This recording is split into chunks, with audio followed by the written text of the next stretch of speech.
Hace 2 días, Isabel Preisler presentó su biografía oficial. Todo Madrid habló de ello. Todas las portadas. Todos los programas. Pero lo que Isabel no cuenta en ese libro es mucho más interesante que lo que sí cuenta. Porque mientras ella vende una imagen de mujer elegante, discreta y respetable, su historia real es muy distinta a lo que enseña, en su vida perfecta de princesa de cuento. Según dicen, Isabel es una estratega calculadora que dejó un rastro de hombres rotos a su paso. Y hoy, con 74 años, y tras múltiples cirugías estéticas, que según muchos de los que la critican a sus espaldas, la han convertido en una momia viviente, sigue sin admitir la verdad. Hoy, vamos a contar lo que su biografía calla, lo que los periodistas más importantes como Pilar Eire y Jiménez Los Santos están destapando, y lo que su propia audiencia lleva años comentando. Quedaos hasta el final, porque lo último es lo más brutal. Isabel Preisler no nació siendo una manipuladora. Entendamos esto desde el principio. Isabel fue educada para ser una mujer chapada a la antigua, como las mujeres que en el siglo XVIII eran entrenadas desde niñas para seducir, casarse bien y escalar socialmente. Era guapa, era joven, era hija de una familia acomodada de Manila, pero sobre todo era propiedad de un sistema. Desde que nació en Manila, Isabel Preisler fue criada con un objetivo muy claro: convertirse en la esposa perfecta. Nada de sueños propios, nada de libertad. Su mundo estaba diseñado como una vitrina impecable, donde todo lo que brillaba ocultaba barro por dentro. Su familia no era millonaria. Pero ser clase media en Filipinas, en los años 50, era casi como ser noble. Y si encima compartías entorno con la mismísima Imelda Marcos, la primera dama del país, quedaba claro. Isabel no era una más, era una de las elegidas. Pero lo que pocos saben, lo que muchos prefieren ignorar, es que el precio de esa elegancia fue una cárcel invisible. Su madre Beatriz era una mujer bellísima, sí, pero también era un muro. Una mujer estricta, rígida, profundamente religiosa. Tanto que ni siquiera se sabe si pertenecía al Opus Dei o alguna congregación aún más estricta. Isabel vivía entre misa, colegio y vigilancia. Solo podía moverse bajo la mirada atenta de su madre, una especie de jaula de oro.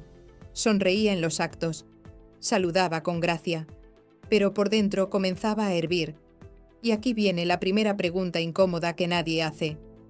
¿Es culpable Isabel de su comportamiento posterior? ¿O es víctima de un sistema que la moldeó desde niña para convertirla en una herramienta de ascenso social?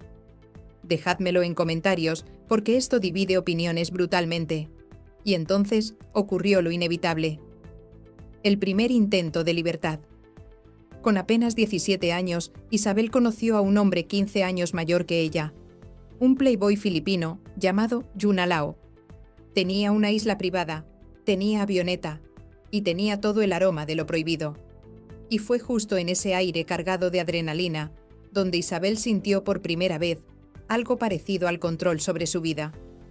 Se escaparon juntos en una avioneta, pero el destino tenía otros planes.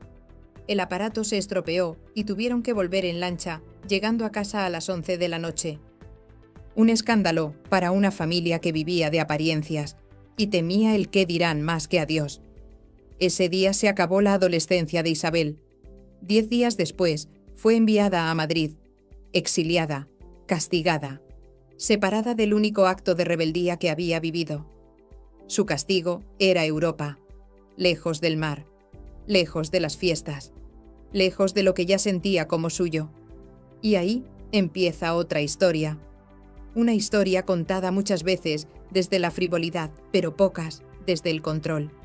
Porque Isabel no llegó a Madrid para vivir, llegó para ser vigilada desde la distancia. Pero España no era Manila, y Madrid en los años 70 era un hervidero de clases sociales. Un tablero de poder donde las mujeres podían encontrar algo más que el apellido de un marido. Isabel se instaló en casa de unos tíos y al poco tiempo ya estaba deslumbrando al llamado cogollito madrileño. La élite más clasista y cerrada de la capital, barrios como Salamanca, fiestas privadas, presentaciones, recepciones. En cuestión de meses, Isabel pasó de ser la niña filipina bien criada a convertirse en el objeto de deseo de toda la aristocracia madrileña.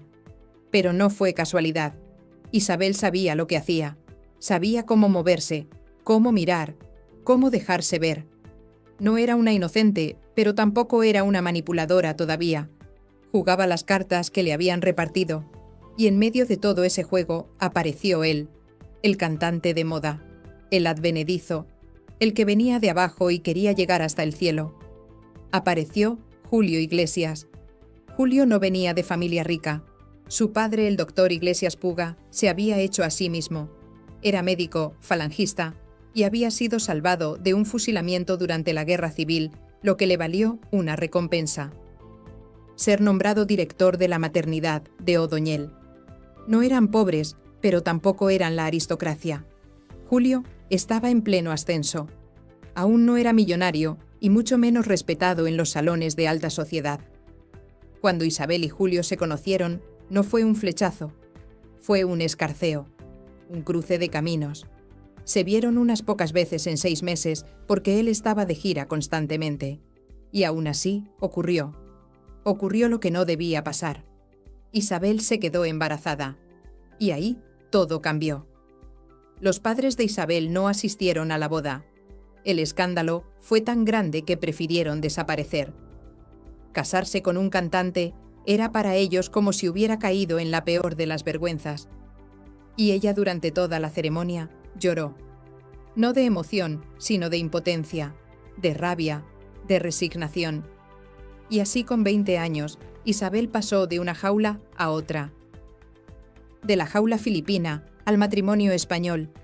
De la vigilancia de su madre a la vigilancia de su suegra Charo, la madre de Julio. La que por cierto no dudó en ponerle un apodo que dolía tanto como una cachetada. La china, racista, despectivo y repetido sin pudor por todo el entorno de Julio. Pero aquí viene algo que Isabel nunca admitirá en su biografía, algo que apenas menciona de pasada: el tema de sus hijos. Durante años Isabel ha vendido la imagen de madre abnegada, de mujer que crió sola a 3 hijos mientras Julio viajaba por el mundo infiel y ausente. Pero esa historia, familia, tiene trampa. Una trampa enorme. Isabel no crió sola a sus hijos. Isabel tenía 13 empleados domésticos. 13. Tenía niñeras las 24 horas, tenía chóferes, tenía cocineras, tenía personal de limpieza, tenía jardineros. Tenía todo un ejército de servicio que se ocupaba de sus hijos mientras ella acudía a eventos sociales, cócteles y presentaciones. Y aquí viene la pregunta brutal que nadie se atreve a hacer. ¿A qué hora exactamente Isabel cuidaba de sus hijos? Porque según testimonios de la época que han salido a la luz, ella pasaba más tiempo en cócteles en el Ritz que en casa con Chabel y Julio José y Enrique. Y esto no lo digo yo por decir. Lo dice la gente que trabajó en su casa durante esos años. Lo dice su propio entorno cercano. Y lo confirma un hecho innegable. Sus 3 hijos con Julio Iglesias tienen una relación distante con ella hasta el día de hoy. ¿Vosotros conocéis a alguna madre que tenga 13 empleados domésticos ocupándose de todo y siga diciendo públicamente que crió sola a sus hijos? Dejádmelo en comentarios, porque esto genera muchísimo debate y quiero leer vuestra opinión sin filtros. Mientras Julio viajaba por el mundo, Isabel criaba a sus hijos, pero criarlos con 13 sirvientes no es lo mismo que criarlos sola. Es importante hacer esa distinción, porque Isabel construyó durante décadas una narrativa de madre sufrida sacrificada. Y esa narrativa es falsa, pero no lo soportó para siempre. Y entonces, justo cuando parecía resignada, volvió a ocurrir otra fuga. Otro intento de libertad. Otro hombre. Y esta vez no sería un cantante, sería un marqués. Cuando parecía que todo en su vida estaba atado, sellado y resignado, Isabel Preisler volvió a tomar aire. Pero esta vez no era una muchacha asustada ni una adolescente atrapada en Manila. Esta vez era una mujer con 3 hijos, un matrimonio agotado, una suegra que la despreciaba y un marido al que casi no veía. Y no porque estuviera trabajando, porque se estaba divirtiendo. porque mientras ella criaba a sus hijos con ayuda de 13 sirvientes, él recorría el mundo acumulando amantes, portadas y ego. Y ahí, justo ahí, llegó el marqués. Un hombre guapo, aristócrata, seductor. La oportunidad perfecta para cambiarlo todo. Su nombre, Carlos Falcó, el marqués de Griñón. Al contrario de lo que muchos creen, no fue Isabel quien lo cazó a él. Fue él quien la miró con ojos de hombre hambriento. Porque en aquellos años, ella no era solo la mujer de Julio Iglesias, era la mujer más deseada de España, bella, elegante, exótica y atrapada. Y esa mezcla era dinamita para el ego masculino. Se conocieron en Marbella, en una de esas fiestas privadas a las que solo accedía el cogollito más cerrado del país. Fiestas donde se mezclaban lo político, lo económico y lo sexual. Donde todo parecía civilizado, pero el instinto lo controlaba todo. Carlos Falcó, por entonces, todavía casado con la altísima dama francesa, Jeanine Giraud, quedó absolutamente deslumbrado. Y lo que parecía una amistad elegante, derivó en una relación secreta, clandestina, clásica y tremendamente pasional. El problema era uno solo. No podían estar juntos ni legal ni moralmente, porque en la España de entonces el divorcio no existía, porque lo que estaba unido ante Dios debía permanecer así hasta la muerte. Porque si Isabel ya había escandalizado al casarse embarazada con Julio Iglesias, ahora ni se le ocurría imaginar lo que diría el mundo si se supiera que tenía una relación con un hombre casado. Y sin embargo, el amor avanzó. Durante 2 años, Isabel y Carlos Falcó mantuvieron una relación en la sombra. Ella separada de facto de Julio Iglesias, criando a sus hijos en Madrid, con ayuda, por supuesto. Él, oficialmente casado con Jeanine, pero emocionalmente desvinculado. Se veían en Marbella, en hoteles discretos, en cenas organizadas por amigos comunes. Y poco a poco, lo que comenzó como una vía de escape, se convirtió en algo mucho más profundo. Pero no todo era placer, porque si algo tenía Carlos Falcó, era una madre que veía a Isabel Preisler como una amenaza, otra suegra con poder, otra mujer que la despreciaba, que la llamaba la China, que la veía como una extranjera, como alguien que venía del mundo del espectáculo y que se atrevía a desafiar las normas. Carlos, sin embargo, no era Julio Iglesias, no era un seductor profesional, no era un ausente. Él sí quería estar con Isabel de verdad, y cuando ella consiguió la nulidad eclesiástica de su primer matrimonio, él hizo lo mismo. El divorcio civil aún no existía, pero la Iglesia ya había abierto una rendija por la que ambos se colaron. En 1980, Isabel Preisler y Carlos Falcó se casaron en secreto, sin exclusiva, sin pompa, sin portadas, porque sabían que por mucho que la Iglesia los hubiera autorizado, el cogollito madrileño jamás lo perdonaría. Para ellos, un segundo matrimonio era pecado, era vulgar, era casi una humillación social. Pero Isabel por primera vez no lloró en su boda. Por primera vez creyó que había ganado la partida. Lo que no sabía era que acababa de meterse en la prisión más elegante y silenciosa de su vida. Porque Carlos Falcó, además de ser un hombre apuesto y encantador, era un terrateniente, dueño de una finca inmensa en Malpica, Toledo. Y allí quería llevarla. Allí, entre viñedos, ovejas, caminos de barro y ausencia total de ciudad, la encerró otra vez. Isabel, que por fin había probado la libertad, los cócteles en Madrid, las presentaciones, el mundo que le fascinaba, de pronto se encontró viviendo en una finca sin cobertura, sin vida social, sin su amiga Carmen Martínez Bordiú, sin nada. Y así comenzó la huida por excusas. Que si una sesión de fotos con la revista, que si una presentación, que si una cena urgente en Madrid. Lo que fuera con tal de escaparse de Malpica. Y fue en una de esas escapadas donde ocurrió lo inevitable. En una cena organizada en casa de Mona Jiménez, periodista peruana, de altísima sociedad, y según rumores, espía oficiosa, Isabel Preisler conoció a Miguel Boyer. Hasta ese momento, Boyer era solo un nombre, un socialista culto, un intelectual respetado que aún no había alcanzado la cumbre política. Pero aquella noche, En Capitana ya, dos mundos opuestos chocaron como dos trenes.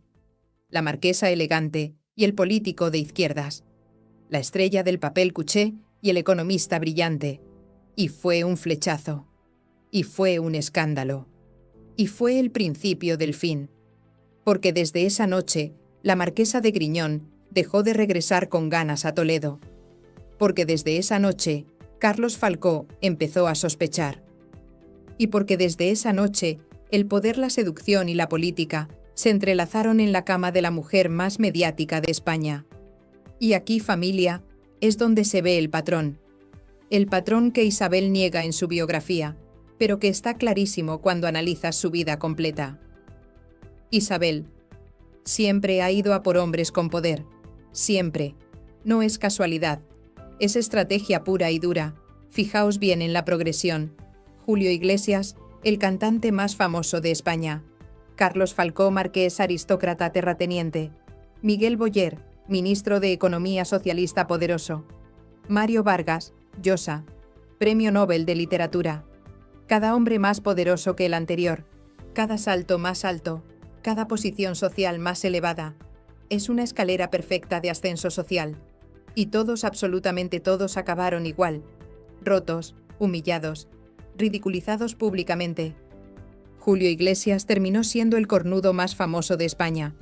Todo el mundo sabía que Isabel le ponía cuernos con el marqués. Carlos Falcó descubrió las flores de Boyer en la basura y quedó como un tonto ante toda la alta sociedad. Miguel Boyer dimitió como ministro por culpa del escándalo y murió aislado en Villameona. Mario Vargas Llosa volvió con el rabo entre las piernas con su exmujer Patricia ante la presión de sus hijos. ¿Es coincidencia todo esto? ¿O Isabel tiene un don especial para atraer poder y destruir a quien lo tiene?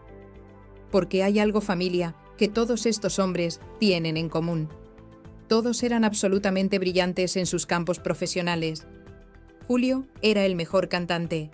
Carlos era aristócrata respetado. Boyer era un economista de primera. Vargas Llosa era premio Nobel. Pero todos fueron absolutamente tontos con Isabel. Se dejaron manipular, se dejaron aislar de sus familias, se dejaron controlar y acabaron pagándolo muy caro. Y aquí viene la pregunta que genera más debate. ¿Vosotros culpáis más a Isabel por manipularlos o a ellos por dejarse manipular? Porque esto no es blanco o negro, familia. Comentadlo sin filtros porque quiero leer todas vuestras opiniones. En aquella cena en casa de Mona Jiménez no solo se cruzaron miradas, se cruzaron destinos. Isabel Preisler ya llevaba 2 años oficialmente casada con Carlos Falcó, pero de convivencia real poco. Él vivía por y para su finca de Malpica. Ella sobrevivía en ese aislamiento rural, buscando cualquier excusa para volver a Madrid, a su hábitat natural. Y justo en uno de esos viajes estratégicos ocurrió el giro. Allí estaba Miguel Boyer, aún sin cartera ministerial, pero con una reputación fulgurante como economista, militante del Partido Socialista y estrella emergente en la política española. Era culto, era frío, era racional, y no podía ser más distinto a los hombres con los que Isabel se había cruzado antes.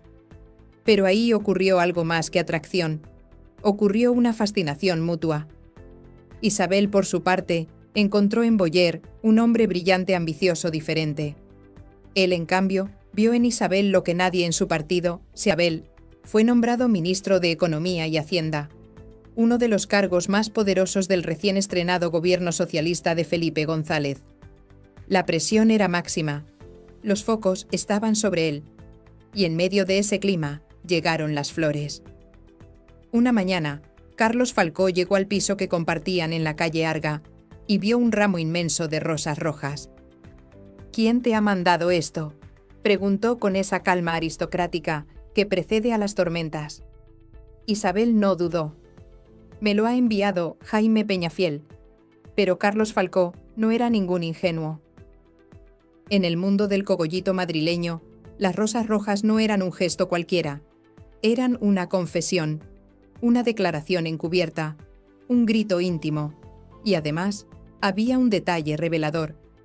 El marqués no debía estar en casa ese día. Aquellas flores no eran para compartir. Eran para recibir en la intimidad. Carlos, inquieto, se fue a la basura. Literalmente buscó el papel de la floristería, el envoltorio, cualquier pista. Y la encontró. Llamó o mandó llamar a la floristería, haciéndose pasar por la secretaria de Isabel. ¿Podría decirnos quién es el remitente? Y la respuesta fue demoledora. El señor ministro de Economía. El marqués se quedó helado. En ese instante, todo encajó. Todo lo que había preferido ignorar. Todo lo que el cogollito ya murmuraba por los pasillos. La infidelidad no era un rumor. Era real. Y tenía nombre y apellidos. Miguel Boyer. Y aquí empieza el terremoto. Porque Carlos Falcó ya no podía sostener el teatro. Porque Isabel ya no lo negaba. Y porque Boyer, que tenía un pie en la Moncloa y otro en el dormitorio de Isabel, ya no podía fingir más. El escándalo, hasta ese momento contenido en los salones privados y los cuchicheos aristocráticos, amenazaba con estallar. Y entonces entró en escena Jaime Peñafiel, el cronista de las élites, el hombre que sabía más de lo que publicaba.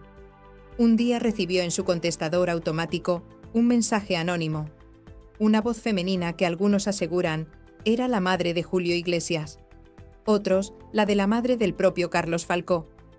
Relataba con todo lujo de detalles la relación secreta entre Isabel y Miguel Boyer. Fechas, hoteles, encuentros, viajes. Todo como si fuera un expediente judicial. Peñafiel llamó a Isabel. Ella se presentó acompañada de su eterna amiga, Carmen Martínez Bordiú. Escucharon juntas el mensaje. Y no lo negaron. Solo pidieron ayuda. Por favor, frena esto. Isabel le ofreció a Peñafiel un pacto no escrito. Si me ayudas, tendrás la exclusiva de la separación cuando llegue. Tendrás mi trato preferente. Pero, por favor, no publiques nada. Y lo cierto es que en aquel entonces la prensa aún tenía límites. No se publicaban infidelidades. No se desnudaban vidas privadas con la impunidad de hoy. Y Peñafiel aceptó. Pero ya era tarde. Porque el círculo social lo sabía. Y Carlos Falcó, despechado y humillado, tomó la decisión de separarse. Y con ello, la relación de Isabel y Miguel Boyer dejaba de ser un secreto. Y Boyer no tuvo más remedio que dimitir. Su salida del ministerio fue un terremoto. Porque no solo significaba el final de una carrera prometedora, significaba que una relación amorosa había tumbado a un ministro del gobierno socialista. Y en la España de los años 80, eso era casi como un crimen de Estado. Pero aún quedaba lo más impactante. Tras la dimisión, Miguel Boyer no desapareció. No se refugió en la sombra. Se fue a vivir con Isabel. Y no a un piso cualquiera, a una mansión en Puerta de Hierro. Una casa que se convirtió en símbolo de la caída. 13 cuartos de baño, 2 piscinas, jardines inmensos y una caseta para el perro con calefacción. La prensa la bautizó como Villa Meona. Y con ese mote, la imagen de Miguel Boyer quedó destruida. De superministro a caricatura. De político respetado a el marido de Isabel Preisler. Pero no era solo la burla pública, era el desgarro familiar. Porque los hijos de Boyer jamás le perdonaron. Y comenzaron a surgir acusaciones demoledoras. Que Isabel lo había manipulado. Que lo había aislado de su familia. Que lo había apartado de sus hijos, que lo había destruido como hombre. Y de nuevo, como tantas veces antes, la culpa cayó sobre ella. ¿Pero fue Isabel una cazafortunas? ¿O fue Miguel Boyer quien eligió apartarse del mundo por amor? Y aquí viene algo que nadie menciona en la biografía de Isabel, algo que sus propios hijos nunca le han perdonado a Boyer. Según testimonios de la época que han salido a la luz, Isabel nunca facilitó las relaciones familiares. Al contrario, ponía trabas constantes. Que si los hijos de Boyer solo podían visitarle en ciertos días, que si nada de viajes a ver a la familia, que si en esta casa no se habla de tu exmujer. Todo un sistema de control que fue aislando progresivamente a Boyer de todo lo que había sido su vida anterior. Y eso, familia, hizo que Miguel Boyer fuera profundamente infeliz los últimos años de su vida. Porque él quería a sus hijos, quería mantener esa conexión, pero Isabel no lo permitía. Y entonces, la tragedia real. En 2012, Miguel Boyer sufrió un ictus grave, paralizante, y a partir de ese momento quedó confinado en la mansión atendido por un equipo médico que costaba, según los rumores, más de 10.000 euros al mes. ¿Y qué pasó con su fortuna? Esa es la gran pregunta, familia, porque nadie sabe exactamente qué queda de todo lo que tuvo. Se hablaba de millones, de empresas, de inversiones, de una herencia esperada que jamás llegó. Los hijos de Miguel empezaron a sospechar. ¿Dónde está el dinero? ¿Qué ha pasado con el patrimonio? ¿Quién maneja las cuentas? Y como era de esperar, las miradas apuntaban a Isabel. Ella, como siempre, guardaba silencio. Pero la etiqueta ya estaba pegada. La viuda negra de España. Una mujer que supuestamente agotaba a los hombres, que les devoraba, que los alejaba de sus familias y que luego quedaba viuda rica y aún más poderosa. ¿Pero es eso justo, familia? ¿O simplemente es una mujer que siempre eligió a hombres frágiles y brillantes, pero incapaces de sostener el peso de su propia vida? Cuando ya creíamos que Isabel Preisler lo había vivido todo, llegó el Nobel. Mario Vargas Llosa, el gran intelectual, el escritor admirado en todo el mundo, el hombre de las letras, un premio Nobel con esposa, con hijos, con nietos, con una carrera consagrada y una vida privada que saltó por los aires cuando apareció ella. La historia no empezó como un romance de novela, sino como una buena amistad. Coincidían en cenas de embajada, en entregas de premios, en entrevistas conjuntas. Pero lo que empezó con tertulias intelectuales pronto se convirtió en miradas demasiado largas, viajes secretos y una llamada demoledora a Patricia Llosa, su esposa, durante más de 50 años. «He conocido a alguien», le dijo Mario Vargas Llosa, y así, sin anestesia, acababa uno de los matrimonios más longevos. Era el legado de su padre, porque según su versión, el Nobel estaba embelesado, manipulado y secuestrado emocionalmente. Y ojo que no lo dicen por decir. Los rumores apuntan a que Isabel ponía límites estrictos a las visitas familiares, que si solo podían verse en ciertas fechas, que si nada de viajes a Perú, que si en esta casa no se habla de Patricia, y todo eso fue encendiendo la mecha. Vargas Llosa, por su parte, se adaptó a su nueva vida como pudo. Del despacho lleno de libros al salón con flores de porcelana, de las charlas en francés con editores a las reuniones con estilistas de revista, y ahí empezó el desgaste. Muchos aseguran que su escritura cambió, que perdió el filo, que lo único que escribía eran discursos para las cenas de gala de Isabel. Y mientras tanto, Isabel una vez más dominaba el relato. Aparecían felices, sonrientes, besándose en las portadas. Pero los celos eran públicos y privados, porque Mario empezó a sospechar de todo. Decían que él no soportaba los móviles de Isabel, que se ponía celoso cuando ella viajaba sola, que no entendía por qué no le dejaba opinar sobre el mobiliario de la casa. En una ocasión, cuentan que Vargas Llosa armó una escena de celos monumental en una cena pública simplemente porque Isabel se reía demasiado con un invitado. Dicen que Isabel se levantó de la mesa fría como el mármol y le dijo: «Yo no tengo por qué aguantar esto, Mario».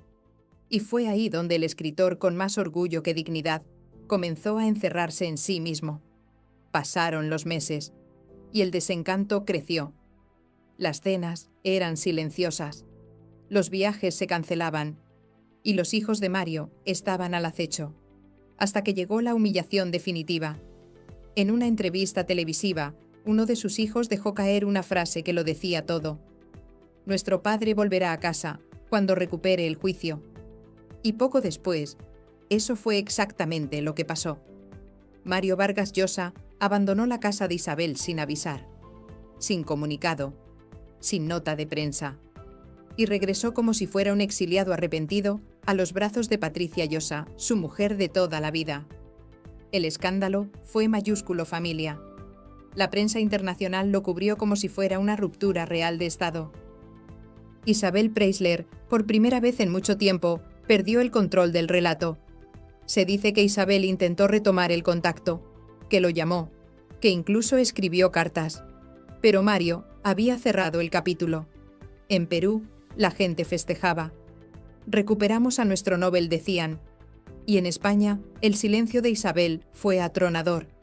No hubo desmentidos, no hubo exclusivas, no hubo portadas. Simplemente desapareció del relato. Y fue entonces cuando los cuchicheos volvieron con más fuerza que nunca. ¿Y ahora qué? ¿Dónde está Isabel? ¿Qué hará ahora? ¿Fue realmente amor o fue solo vanidad? Y lo más cruel, familia, ¿será que realmente es la viuda negra de los poderosos? Pero hay una pregunta que nadie se atreve a hacer públicamente. Una pregunta brutal pero necesaria que genera muchísimo debate. ¿Isabel Preisler ha amado realmente a alguien que no fuera ella misma? Pensadlo bien, familia. Julio Iglesias la dejó embarazada y se casó por obligación. Carlos Falcó fue un trampolín hacia Boyer. Boyer le dio estatus político y económico. Vargas Llosa le dio prestigio intelectual y la foto del brazo del Nobel. Pero ¿en qué momento Isabel amó a alguno de estos hombres por quién era y no por lo que representaba socialmente? Hay un detalle revelador. Con Vargas Llosa, Isabel nunca se quedó embarazada, y según algunos, fue intencional, porque Isabel ya tenía los hijos que necesitaba. Ya no necesitaba atarse a nadie mediante descendencia. Con Vargas Llosa solo necesitaba la foto, el prestigio, aparecer del brazo del Nobel en los eventos internacionales. Y cuando Mario dejó de ser útil mediáticamente, cuando sus hijos empezaron a presionar, cuando la relación se volvió incómoda, Isabel lo dejó ir sin pestañear. Tanto que cuando Mario Vargas Llosa murió en 2024, Isabel ni siquiera asistió al velatorio. Ni una palabra pública, ni un mensaje de condolencias, nada. Como si esos 8 años juntos nunca hubieran existido. ¿Eso es amor, familia? ¿O simplemente Isabel es una mujer incapaz de amar a nadie que no sea su propio reflejo en el espejo? Comentad vuestra opinión sin filtros porque esta pregunta no tiene respuesta fácil. Y ahora llegamos al presente. Octubre de 2025. Isabel Preisler acaba de publicar su biografía oficial en un acto multitudinario en Madrid. Un libro donde supuestamente cuenta toda su verdad. Donde aclara mentiras que, según ella, se han publicado durante décadas. Donde se defiende de los ataques. Donde controla el relato final de su vida. Pero hay un problema enorme. Las fechas del libro no cuadran con los testimonios de testigos. Las versiones contradicen a personas que estuvieron allí. Y lo más grave, familia. Isabel se victimiza constantemente de principio a fin. Pilar Eyre, la periodista más respetada de la prensa rosa española, lo dijo claramente en Telecinco. Este libro no desmiente las mentiras que otros contaron sobre Isabel. Este libro desmiente las mentiras que Isabel nos ha contado durante años. Federico Jiménez Los Santos también la destrozó en Es Radio. Según él, Isabel manipula la historia. Publica cartas privadas de Vargas Llosa, editadas para quedar bien. Y construye un relato falso, donde ella siempre es la víctima y nunca la culpable. Y mientras presenta su libro, la gente no puede evitar fijarse en otra cosa. Su rostro. Las múltiples cirugías estéticas que Isabel se ha realizado durante años han terminado pasándole factura brutal. Muchos comentan en redes sociales que ahora parece una momia, que su rostro está tan estirado, tan artificial, que ya no se parece a la Isabel de hace 20 años. Y aquí hay una ironía demoledora, familia. Isabel dedicó toda su vida a construir una imagen de elegancia y belleza perfecta. Fue su obsesión durante 70 años.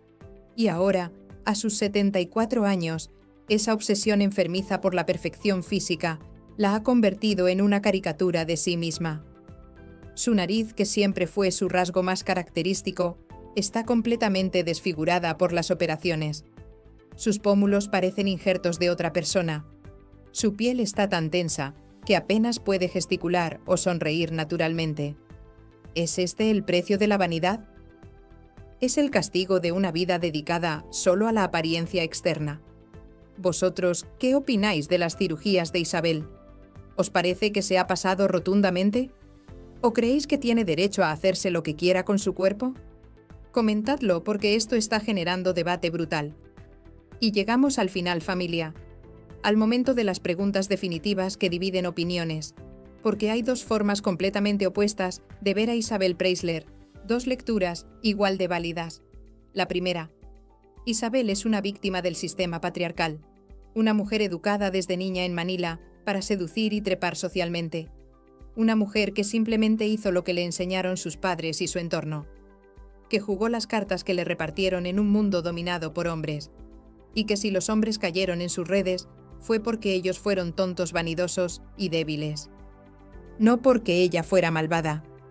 De hecho, algunos comentan que Isabel hizo exactamente lo que los hombres llevan haciendo durante siglos con las mujeres: utilizar, enamorar, escalar socialmente y desechar cuando ya no sirven. Que es una lección necesaria para todas las mujeres, que todas deberían ser como Isabel y dejar de dejarse usar por hombres poderosos. Pero hay otra lectura, familia, igual de válida, igual de fundamentada. Isabel es una manipuladora, calculadora y absolutamente fría. Una mujer incapaz de amar a nadie que no sea ella misma, que destruyó sistemáticamente a hombres brillantes por puro egoísmo y ambición social, que abandonó a sus hijos en manos de 13 niñeras mientras ella acudía a cócteles, que construyó toda su vida sobre mentiras y medias verdades, y que ahora, con 74 años y un rostro desfigurado por cirugías, sigue sin admitir la verdad ni pedir perdón. ¿Cuál de las dos versiones es la correcta, familia? ¿O son ambas a la vez? ¿O ninguna de las dos? Yo os dejo decidir a vosotros. Pero lo que está absolutamente claro es que Isabel Preisler es mucho más que una socialité elegante que aparece en las revistas. Es un fenómeno sociológico complejo. Es el reflejo perfecto de una sociedad que educaba a las mujeres para ser cortesanas modernas. Es la demostración histórica de que el poder siempre ha estado en manos de quien sabe seducirlo y manipularlo. Y por eso hoy, mientras ella presenta su biografía oficial llena de mentiras y omisiones, nosotros hemos contado la verdad completa que su libro calla deliberadamente, la verdad que los comentarios de la audiencia llevan años pidiendo. Así que dejadme en comentarios vuestra opinión final, familia. Sin filtros, sin censura, sin miedo. Isabel Preisler, víctima del sistema patriarcal o la viuda negra más brillante e implacable de la historia de España. Comentad ahora mismo. Y si os ha gustado este video actualizado con toda la información de octubre de 2025, dale al like, suscribíos al canal y activad la campanita, porque vamos a seguir destapando verdades incómodas que los famosos poderosos intentan ocultar desesperadamente. Nos vemos en el próximo Salseadors. Chao.